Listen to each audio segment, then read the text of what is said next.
오늘 말씀의 제목을 따라해 보시기 바랍니다. 기도가 나의 미래입니다. 기도가 나의 미래입니다.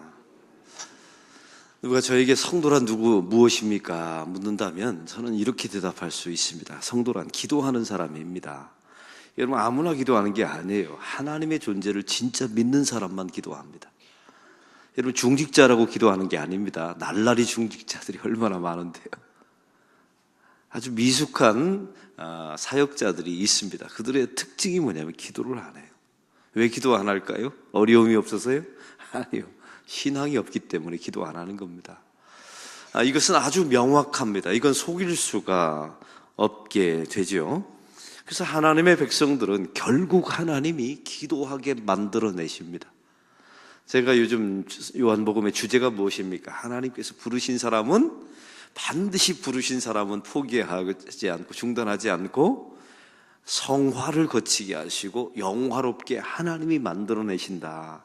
제가 말씀을 나눴지 않습니까? 그 말씀을 기도로 적용해 본다면 하나님은 당신의 백성을 반드시 어떤 방법을 통해서든 기도하게 만들어내십니다. 이게 구원의 여정과도 연관되어 있음을 잊지 마시기 바랍니다. 또한 기도가 중요한 두 번째 이유가 있습니다. 기도는 하나님의 백성들의 소망을 담고 있어요. 그래서 그 사람의 기도를 들여다보면 그 사람의 미래가 보입니다. 왜냐하면 소망이 담겨져 있고 하나님이 그 소망을 기억하셨다가 그 소망을 이루어 주시기 때문에 그렇습니다. 할렐루야. 그래서 기도를 많이 하는 중보기도 하는 사람들의 특징이 있어요. 이 사람들은 자기가 기도했던 것을 기록합니다. 여러분, 왜 기록할까요? 그때는 이루어지지 않은 것처럼 보이죠. 시간이 많이 지난 후에 내가 10년 전, 20년 전에 기도했던 바를 되돌아보면 이미 대부분이 이루어져 있음을 깨닫게 돼요. 그래서 기도를 보면 그 사람의 미래가 보인다는 사실입니다. 기도하는 사람은 그 사람의 미래가 보여요. 이게 오늘 본문의 가장 중요한 주제입니다. 사도 바울의 오늘 본문은 데살로니가 교회를 향한 기도문입니다. 기가 막히죠? 여러분, 이게 편지인데 편지의 내용을 기도문으로 쓰고 있어요. 글을 쓸 때도 마찬가지입니다. 좋은 글들, 그리스도인들의 좋은 글들을 보면 성 어거스틴의 기도문, 마틴 루터의 기도문, 이런 것들이 있어요. 그 기도문이 성도의 신앙과 소망을 담고 있기 때문에 그렇습니다. 오늘 말씀에 보면 데살로니가 교회를 향한 기도문이 나와 있는데 그 안에 사도 바울의 소망이 담겨져 있고 여기서 중요한 또 결론이 나와 있죠. 그 기도를 보면 데살로니가 교회의 미래가 보입니다. 여러분, 중보기도도 마찬가지입니다. 여러분이 자녀를 위해서 기도해야 돼요. 그리고 무엇을 기도하느냐가 중요하고 그 안에는 소망이 담겨져 있고 그 소망이 그 자녀의 미래를 만들어냅니다. 이게 동일하게 우리에게 적용되어 있는 거예요. 그러면 오늘 말씀에 사도 바울이 데살로니가 교회를 향해서 어떤 기도문이 담겨져 있습니까? 오늘 본문에 먼저 11절은 이렇게 시작합니다. 다 같이 3장 11절 읽겠습니다. 하나님 우리 아버지와 우리 주 예수는 우리 길을 너희에게로 갈 수 있게 하시오며. 여러분, 사도 바울은 지금 고린도에서 이 데살로니가 교회를 향하여 편지를 쓰고 있습니다. 가고 싶은데 길이 안 열리는 거예요. 그 이유가 뭔지는 모르겠어요. 아마 핍박이 있었고 어떤 물리적인 장애물이 있었겠죠. 근데 기도가 이렇습니다. 나를 데살로니가 교회에 가게 하시오며. 그럼 우리는 이 기도의 응답을 이렇게 생각합니다. 사도 바울이 결국은 데살로니가 가게 되는 것이 응답이라고 생각해요. 네, 사도 바울은 데살로니가에 못 갔습니다.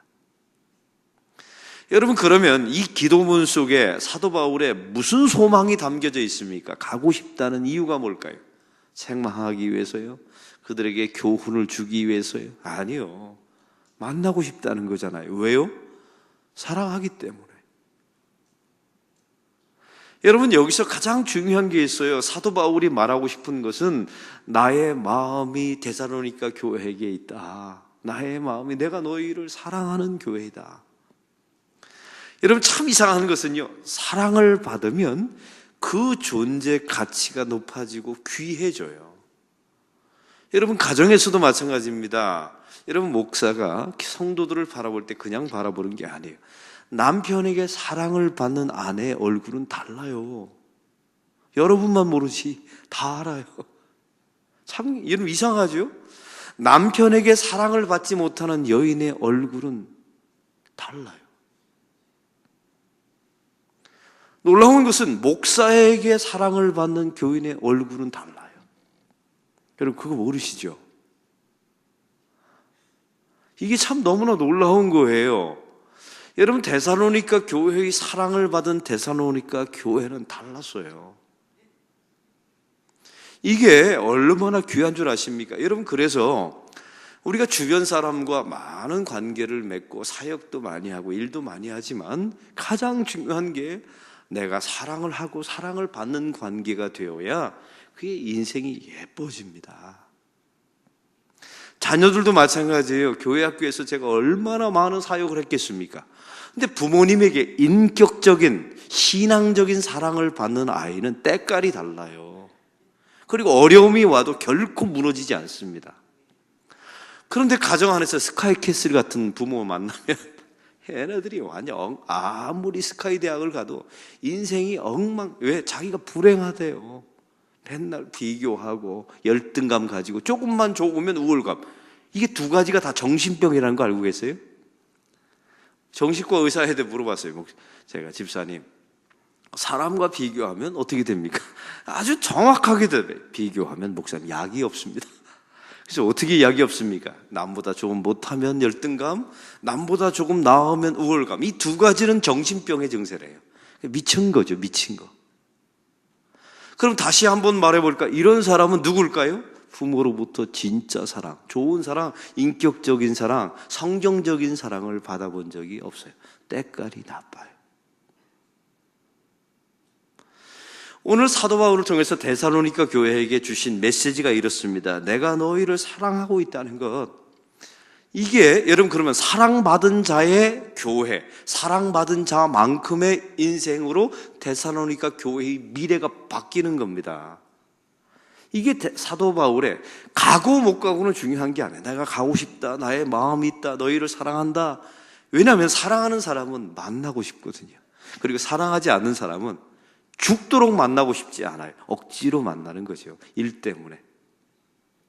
이게 얼마나 불행한 관계입니까? 일을 하는데 만나기가 싫어요. 여러분 사도 바울의 이 관계를 통해서 특별히 여러분의 자녀와 부모와의 관계도 이렇게 기도하면 안 될까요? 하나님 우리가 만나고 싶은 관계가 되게 하옵소서. 저는 저희 둘째 아이가 예전에 이런 말을 한 적이 있어요. 얘는 집 밖을 잘 안 나가는 겁니다. 그래서 왜 안 나가냐? 집이 너무 좋대요. 제가 얼마나 좋아했는 줄 알아요? 이유가 있어요. 얘가 외국에서 남의 눈칫밥을 먹어본 적이 있거든요. 3년 동안.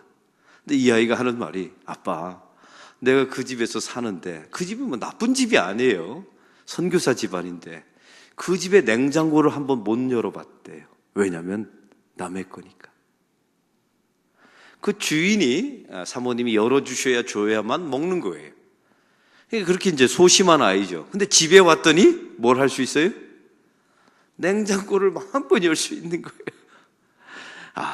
여러분 눈칫밥을 3년 정도 먹어봐야 가정이 얼마나 소중한 것을 아는구나.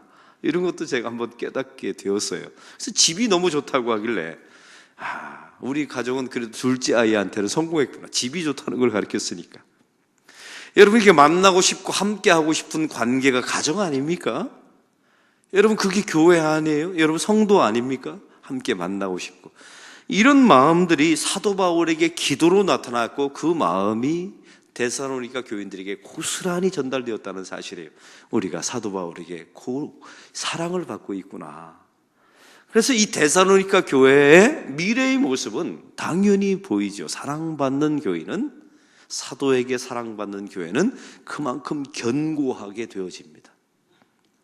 여러분 교인들의 인생도 마찬가지예요. 목회자들에게 하나님께 진실된 사랑의 관계를 겪어본 사람들은 정말 성숙하게 자라갑니다. 오늘 말씀에 또한 이 사도 바울의 기도는 두 번째 12절은 이렇게 진행됩니다. 다 같이 12절 읽겠습니다. 또 주께서 우리가 너희를 사랑함과 같이 너희도 피차간에 모든 사람에 대한 사랑이 더욱 많아 넘치게 하자. 이런 다 사랑에 관련된 이야기죠. 사도 바울이 데살로니가 교인들의 마음을 잊고 사랑한다라고 말하고 그 다음에 두 번째 기도 제목은 피차간에 사랑하게 하여 주옵소서라고 기도하고 있습니다. 여러분, 사랑하는 성도 여러분, 이것은 소유와 물질의 문제가 아니었습니다. 사랑의 문제였어요. 왜냐하면 어떤 대상을 변화시키려면 그 대상을 사랑하든지 그 대상을 사랑하게끔 만들면 됩니다. 이게 놀라운 하나님의 법칙이에요. 여러분, 그래서 교회를 잘 짓게 해달라고 기도하는 것보다 훨씬 더 중요한 기도 제목은 교회를 사랑하게 하여 주옵소서. 내 자녀를 어느 대학에 어느 직장에 보내게 해 주옵소서라고 기도하는 것보다 훨씬 중요한 기도 제목이 있어요. 하나님, 내 자녀를 성경적인 신앙으로 진실하게 사랑하게 하옵소서. 내가 이루지 못한 야망을 이루는 수단과 도구가 아니에요. 나의 자존심을 채워주기 위한 대리전 치르는 존재가 아니란 말이에요. 이게 얼마나 중요한지 몰라요. 그래서 사랑해야 미래가 바뀌어집니다. 어떤 성도를 보면 기도 제목을 하고 나의 미래를 바꿔달라, 우리 가정의 미래를 좋게 해달라고 기도하는 사람이 있어요. 그래 놓고 사랑은 안 해요. 여러분, 남편이 바뀌기를 원하십니까? 훈계하지 마시고 사랑해 보십시오. 제가 말씀드렸잖아요. 그 남편에게 사랑받는 아내의 얼굴은 달라진다고요. 완전히 달라져요.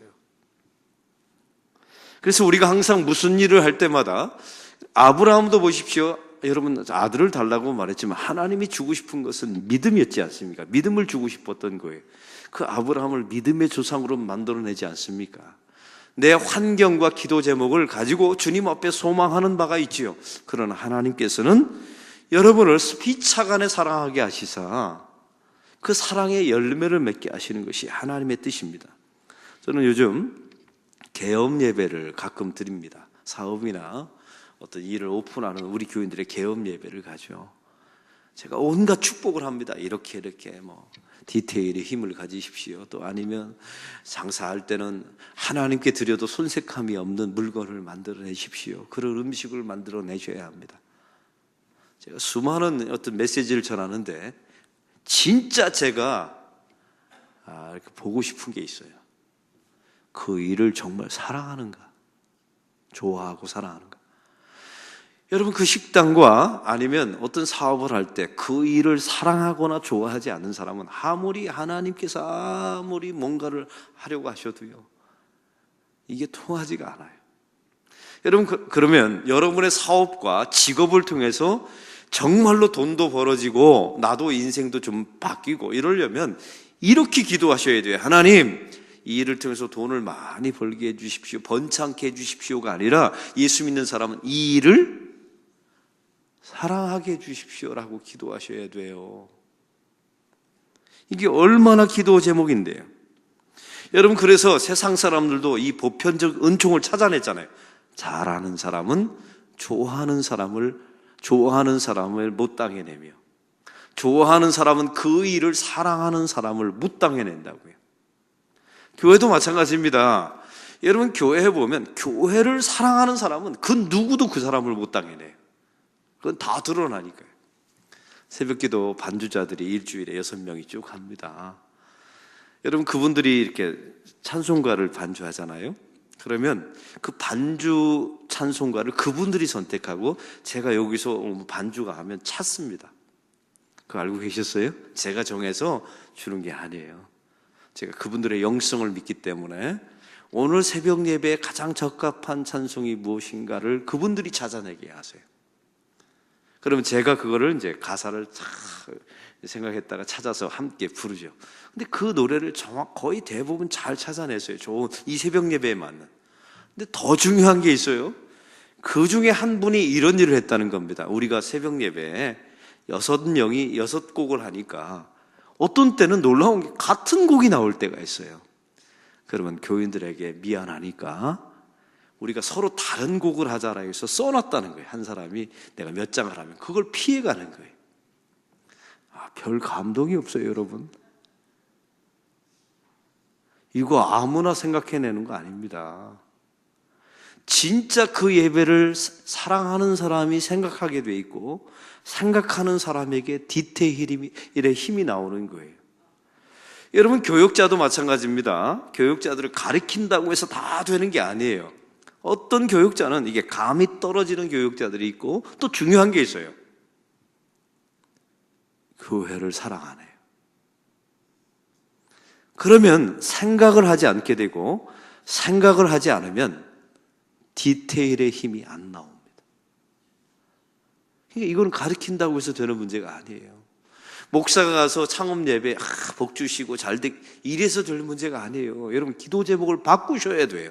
하나님 이 일을 죽도록 사랑할 수, 이거 하다 죽어도 좋다는 마음을 갖도록. 그런 마음이 있는 사람을 어떻게 누가 당해내겠습니까?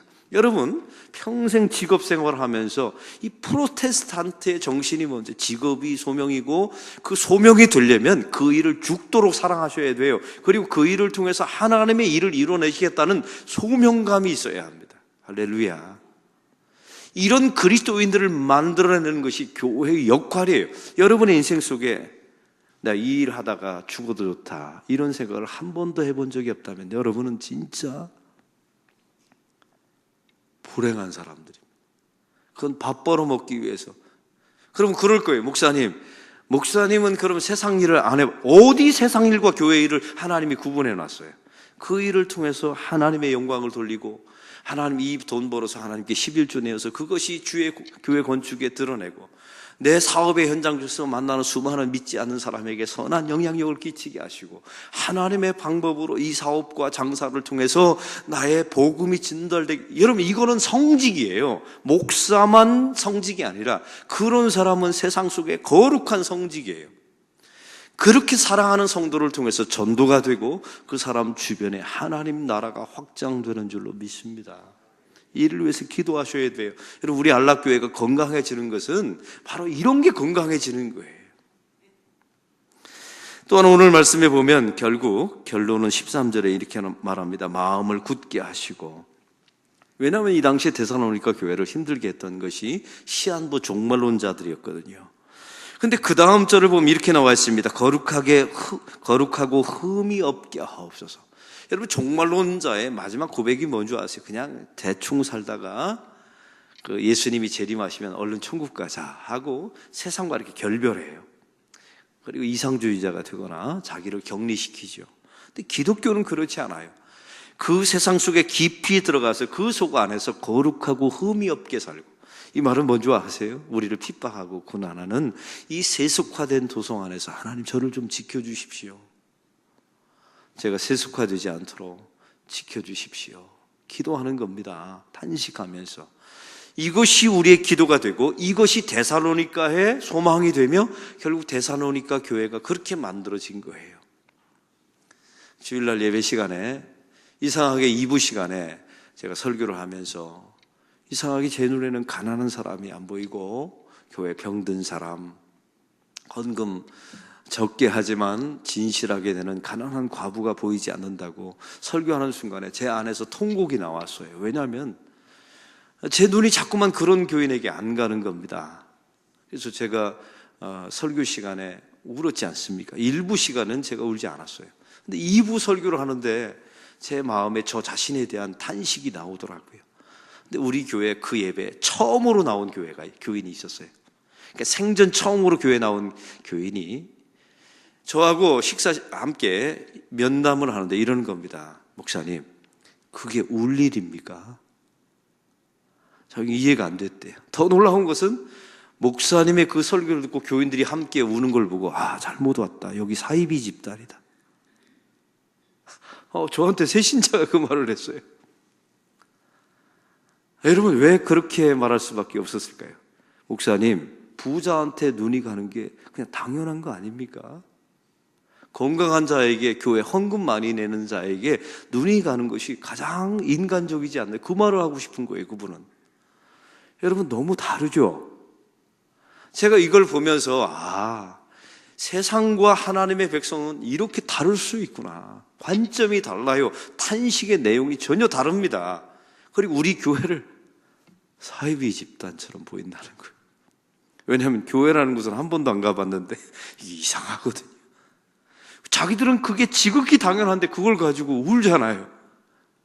왜 가난한 자들에게 내 영혼의 눈이 가지 않는지 탄식하는 그 마음을 보고 교인들의 모습으로 이해가 안 가는 거예요. 세상적인 눈으로 바라보면. 여러분, 성도들의 기도가 바로 이런 기도가 되어야 합니다. 하나님, 그 세속화된 저들의 관점에서 벗어나 하나님의 눈으로 교회와 성도를 보게 하옵소서. 이게 데살로니가 교회를 향한 사도 바울의 기도문이었습니다. 그리고 놀라운 사실은 그 기도문대로 데살로니가 교회가 만들어져 가고 있습니다. 왜냐하면 기도는 그 사람의 미래이니까요. 이제 말씀을 맺습니다. 여러분, 기도 많이 하고 계시죠? 여러분의 기도 제목이 있으실 겁니다. 그것이 여러분의 미래가 될 겁니다. 그러나 오늘 말씀대로 하나님, 그 일을 사랑하게 하옵소서.